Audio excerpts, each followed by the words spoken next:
like and subscribe to our channel. 1 தொடக்கம் 30 வரையுள்ள ஒவ்வொரு வினாக்களுக்குமான சரியான அல்லது மிகவும் பொருத்தமான விடையினை தெரிவு செய்து அதற்குரிய தெரிவினது இலக்கத்தை வினாவின் எதிரே உள்ள புள்ளிக்கோட்டின் மீது எழுதுக. தேசிய கல்வி இலக்குகளை தீர்மானிக்கும் போது அடிப்படையில் கவனத்தில் கொள்ள வேண்டிய துறை எது? தேசிய மனப்பாங்கு, தேசிய நோக்கம், தேசிய தனித்துவம், தேசிய அபிவிருத்தி. சரியான விடை தேசிய நோக்கமாகும். இலங்கையில் அண்மை காலம் வரை நடைமுறைப்படுத்தப்பட்டதும் தற்போது நடைமுறையில் உள்ளதுமான கட்டாய கல்விக்கான வயதெல்லை குறிக்கும் ஒழுங்குமுறை யாது? 5 தொடக்கம் 14, 6 5 தொடக்கம் 16, 5 தொடக்கம் 16, 6 தொடக்கம் 18, 6 தொடக்கம் 14 5 தொடக்கம் 17, 5 தொடக்கம் 11, 6 தொடக்கம் 16. சரியான விடையை பார்த்தீங்கன்னு சொன்னால் 5 தொடக்கம் 16, 5 தொடக்கம் 14, 5 தொடக்கம் 16.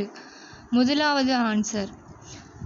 சமூக இயலுமைகள் சமூகத்திற்கு சமூகம் வேறுபடுகின்றன.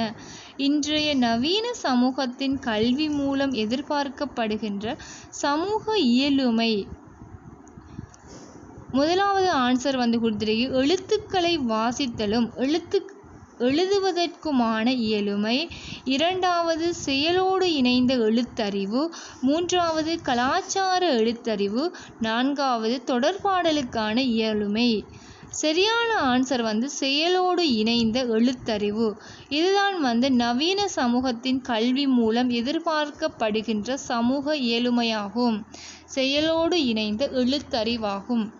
சுதந்திரத்தின் பின்னர் இலங்கையில் ஆட்சிக்கு வந்த எல்லா அரசினாலும் தாய்மொழியில் கற்பித்தல், இலவச பாடநூல்கள் மற்றும் சீருடை வழங்குதல் போன்ற கொள்கைகள் தொடர்ச்சியாக முன்னெடுத்து செல்லப்பட்டமைக்கான பொது நோக்கு யாது? முதலாவது குறிப்பிடப்பட்டிருக்கு. கல்வியில் சம வாய்ப்புகளினூடாக கல்வியை ஜனநாயகமயப்படுத்துதல். 2வது நாடு முழுவதும் எழுத்தறிவு ஆற்றலை பரவச் செய்தல். 3வது கல்விக்கு தேவையான அளவு வெளிநாட்டு உதவிகளை பெறுதல். 4வது நகர கிராமிய பாடசாலைகளுக்கு இடையிலான ஏற்றத்தாழ்வுகளை குறைத்தல். இதில் பார்த்தீங்கன்னா சரியான விடை கல்வியில் சம வாய்ப்புகளினூடாக கல்வியினை ஜனநாயகப்படுத்தலாகும். 5வது முதலாம் தரத்திற்கு மாணவர்களை இணைத்து கொள்ளும் போது கூடுதல் புள்ளிகளை பெறுவதற்கு வழிவகுப்பது.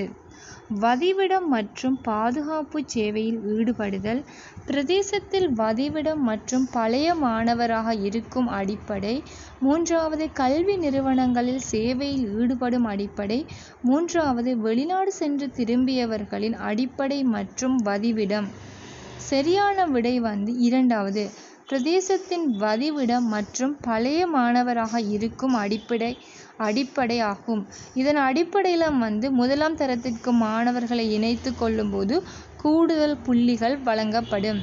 இலங்கையில் 1950ஆம் ஆண்டுகளில் இருந்து பாடசாலை கலைத்திட்டத்தில் தொழில்திறனை வளர்க்கும் நோக்கங்களுடன் அறிமுகம் செய்யப்பட்ட பாடங்களின் ஒழுங்குமுறை யாது? கலையும் கைப்பணியும், தொழில்முனை பாடங்கள், விவசாயமும், தொழில் திறன்கள், வாழ்க்கை திறன்கள் போன்றன முதலாவது ஆன்சராக குறிப்பிடப்பட்டிருக்கு. 2வது விவசாயமும் தொழில் திறன்களும், தொழில் முன்னிலை பாடங்கள், கலையும் கைப்பண்ணும், வாழ்க்கை திறன்கள். இது 2வது ஆன்சர். 3வது தொழில் முன்னிலை பாடங்கள், கலையும் கைப்பணியும், வாழ்க்கை திறன்கள், விவசாயமும் தொழில் திறன்களும். இது 3வது ஆன்சர். 4வது பார்த்தீங்கன்னா கலையும் கைப்பணியும், விவசாயமும் தொழில் திறன்களும், தொழில் முன்னிலை பாடங்கள், வாழ்க்கை திறன்கள். இதுதான் சரியான ஒழுங்குமுறையாகும். 1950ஆம் ஆண்டுகளிலிருந்து பாடசாலையின் கலை திட்டங்களில் தொழில் திறனை வளர்க்கின்ற சரியான ஒழுங்குமுறை கலையும் கைப்பணியும், விவசாயமும் தொழில் திறன்களும், தொழில் முன்னிலை பாடங்கள், வாழ்க்கை திறன்கள். சரியான ஒழுங்குமுறை. 7வது கேள்வி இலங்கையில் பாடசாலை பிள்ளைகளுக்கு இலவச பாடநூல் சீருடை என்பவற்றை வழங்கும் கொள்கை தொடர்ச்சியாக முன்னெடுத்து செல்வதற்கு அடிப்படையான முக்கிய காரணி யாது? இந்த கேள்வி நம்ம நேரத்துடையும் பார்த்த கல்வியில் சம வாய்ப்புகளை வழங்குவதை நடைமுறை சாத்தியமாக்குவதற்காக தேவையான வழியாக மக்களால் ஏற்றுக்கொள்ளப்பட்டமை. இந்த காரணத்துக்காகத்தான் என்ன செய்து பாடசாலை பிள்ளைகளுக்கு இலவச பாடநூல் சீருடை போன்றன வழங்கப்படுகின்றது. 8வது கேள்வியை பார்த்தீங்கன்னு சொன்னால், இலங்கையில் 1950ஆம் ஆண்டுகளில் இருந்து முக்கிய கல்வி சீர்திருத்தங்களுக்கான ஆலோசனைகள் முன்வைக்கப்பட்ட 4 சந்தர்ப்பங்கள் யாது? இந்த கேள்விக்கு குறிப்பிடப்பட்ட 4 விடைகளில் சரியான விடை முதலாவது, அதாவது கல்வி வெள்ளை அறிக்கையானது 1950ஆம் ஆண்டு, தேசிய கல்வி ஆணைக்குழு அறிக்கை 1961ஆம் ஆண்டு, கல்வி வெள்ளை அறிக்கை 1981, தேசிய கல்வி ஆணைக்குழுக்கான அறிக்கை 1992. இதுதான் 50ஆம் ஆண்டிலிருந்து மேற்கொள்ளப்பட்ட முக்கிய கல்வி சீர்திருத்தங்களுக்கான ஆலோசனைகள் முன்வைக்கப்பட்ட 4 சந்தர்ப்பங்களும் ஆகும். முதலாவது சரியான ஆன்சர். இலங்கையில் பாடசாலைகளை அபிவிருத்தி செய்கின்ற நோக்கி பல்வேறு சந்தர்ப்பங்களில் அறிமுகம் செய்யப்பட்ட பாடசாலையின் அபிவிருத்திசார் எண்ணக்கருக்கள் அறிமுகப்படுத்தப்பட்ட ஒழுங்குமுறை யாது? இதுக்கு சரியான ஆன்சரை பார்த்தீங்கன்னு சொன்னால் 4வது ஆன்சர். பாஷத பாடசாலை, நவோதய பாடசாலை, பிள்ளை நேய பாடசாலை, அண்மித்த பாடசாலையே அதிசிறந்த பாடசாலை. இதான் சரியான ஆன்சர் 4வது. அடுத்தது 10வது கேள்வியை பார்த்தீங்கன்னா, இலங்கையின் 1000 இடைநிலை பாடசாலைகளை அபிவிருத்தி செய்யும் நிகழ்ச்சி திட்டத்தில் முக்கியமான எதிர்பார்ப்பாக அமைந்தது. அதாவது 1000 இடைநிலை பாடசாலைகளை அபிவிருத்தி செய்கின்ற நிகழ்ச்சி திட்டத்தில் முக்கிய எதிர்பார்ப்பாக அமைந்தது கல்வி எதிர்பார்ப்புகளில் நிலவுகின்ற ஏற்றத்தாழ்வுகளை இழிவளவாக்குதல். அதாவது ஏற்றத்தாழ்வுகளை பாடசாலைகளில் இருக்கிற ஏற்றத்தாழ்வுகளை இழிவளப்படுத்துறதுக்கு குறைக்கிறதுக்காக தான் என்ன செய்கிறாங்க, 1000 இடைநிலை பாடசாலைகளை அபிவிருத்தி செய்கின்ற நிகழ்ச்சி திட்டத்தின் முக்கியமான எதிர்பார்ப்பாக அமைந்தது. 11வது கேள்வியை பார்த்தீங்கன்னு சொன்னால், பிரித்தானியர் காலத்தில் இலங்கையில் ஆரம்பிக்கப்பட்ட மாணவர் ஆசிரியர் முறை, அதாவது சிஷ்ய குரு என்பது யாது? அதாவது மாணவர்களுக்கும் ஆசிரியர்களுக்கும் ஒன்றிணைந்து கல்வி செயன்முறையினை முன்னெடுத்து செல்லல். 2வது உயர் வகுப்பின் மாணவர் தலைவர்களை பயன்படுத்தி கீழ் வகுப்புகளுக்கு கற்பித்தல். 3வது ஆசிரியர்களுக்கு ஊடாக மாணவர்களுக்கு பயிற்சி வழங்கும் முறை. 4வது மிஷனரிமார் சமயத்தை பரப்புவதற்கு மாணவர்களை ஈடுபடுத்திய ஒரு வழிமுறையாகும். சரியான ஆன்சர் உயர் வகுப்பின் மாணவர் தலைவர்களை பயன்படுத்தி கீழ் வகுப்புகளுக்கு கற்பித்தல். இதுதான் பிரித்தானியர் காலத்தில் இலங்கையில் ஆரம்பிக்கப்பட்ட மாணவர் ஆசிரியர் முறையாகும். சரியான ஆன்சர் 2வது.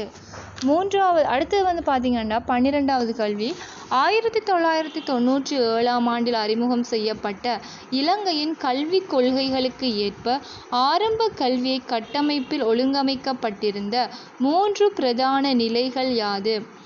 அதாவது முதலாவது ஆன்சர் கொடுக்கப்பட்டிருக்கு தரம் 1, தரம் 2, தரம் 2, 3, தரம் 4, 5. 2வது ஆன்சர் முன்பள்ளியும் தரம் 1, தரம் 2, 3 தரங்கள் 4, 5. 3வது ஆன்சர் தரங்கள் 1, 2, தரம் 3, 4, தரம் 5. 4வது ஆன்சர் தரம் 1, 2, தரம் 3, தரம் 4, 5. சரியான விடையை பார்த்தீங்கன்னு சொன்னால் 3வது, அதாவது தரம் 3வது ஆன்சர், அதாவது தரம் 1, 2, தரம் 3, 4, தரம் 5. இதான் சரியான ஆன்சர்.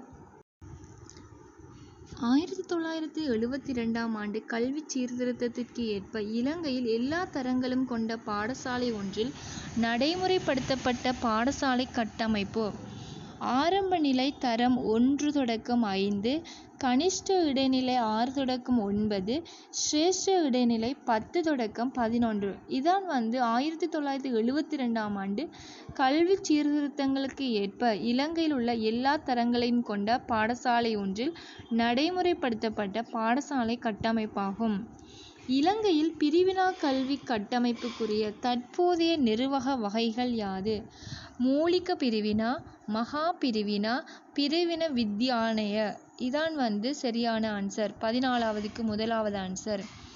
15வது கேள்வி 1961ஆம் ஆண்டு, 1972, 1981ஆம் ஆண்டு ஆகிய ஆண்டுகளில் இலங்கை பாடசாலை கட்டமைப்பில் பாடசாலை கல்வியை மாணவன் ஒருவன் பெற வேண்டிய ஆண்டுகளின் எண்ணிக்கையினை குறிக்கும் சரியான ஒழுங்குமுறை யாது? சரியான விடை 4வது 12 வருடங்கள், 11 வருடங்கள், 13 வருடங்கள். அதாவது 1961ஆம் ஆண்டு 12 வருடம், 1972ஆம் ஆண்டு 11 வருடம், 1981ஆம் ஆண்டில் 13 வருடங்களாக காணப்படுகின்றது. இதுதான் சரியான ஒழுங்குமுறை. 4வது ஆன்சர். இந்நாட்டின் முதலாவது மத்திய கல்லூரி எந்த நகரத்தில் ஸ்தாபிக்கப்பட்டது? மத்துகம. பாடசாலையில் ஆசிரியர்கள் ஈடுபடும் பணிகளில் பெரிதும் அடங்காதது எது? உள்ளக கணக்காய்வாளர், பகுதி தலைவர், பிரதி அதிபர், பாடசாலை அபிவிருத்தி சங்க பொருளாளர். சரியான விடை உள்ளக கணக்காய்வாளர். இதுதான் பாடசாலை ஆசிரியர்கள் ஈடும் பணிகளில் பெரிதும் அடங்காதது உள்ளக கணக்காய்வாளர். கட்டாய கல்வி தொடர்பான எண்ணக்கரு இந்நாட்டிற்கு முதலில் அறிமுகம் செய்யப்பட்டது யார் காலத்தில் சொன்னால் போர்த்துகேயர், பிரித்தானியர், ஒல்லாந்தர் சுதந்திரத்திற்கு பின்னரான காலம். இதற்கு சரியான ஆன்சர் போர்த்துகேயரின் காலத்தில். முதலாவது answer. Sir Arthur C Clarke எந்த பல்கலைக்கழகத்தின் துணைவேந்தராக கடமையாற்றினார்? 1வது கொழும்பு, 2வது ஸ்ரீ ஜெயவர்த்தனபுர, 3வது மொரட்டுவ, 4வது பேராதனை. சரியான ஆன்சர் மொரட்டுவை பல்கலைக்கழகத்தின் துணைவேந்தராக சர் ஆர்தர் சி கிளார்க் கடமையாற்றினார். இந்தியாவில் எழுத்தறிவு கூடிய பிரதேசம் எது? கேரளா, மிசோரம், புதுடெல்லி, திரிபுரா.